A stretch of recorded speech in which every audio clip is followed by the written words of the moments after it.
Γεια σας παιδιά, είμαι ο Μίτσος Gamer και σήμερα θα σας κάνω ένα tutorial για το πώς να κατεβάσετε GTA Roleplay όσο ανεβαίνω αυτή την ανηφόρα.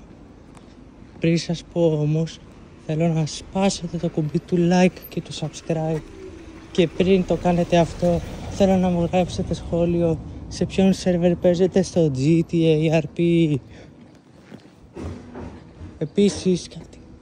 Επίσης κάτι άλλο που θα ήθελα να σας πω, κάντε subscribe. Ωραία, ανοίξτε το Google ή το Chrome και μπείτε, γράψτε 5M, θα βρείτε το 5M ως πρώτο αποτέλεσμα. Βεβαιωθείτε ότι δεν είναι ιός και κατεβάστε το. Αφού το κατεβάσετε, φτάνω στην ανηφόρα. Αφού το κατεβάσετε, ανοίξτε το, συνδέστε το Rockstar σας και να έχετε και το Steam ανοιχτό.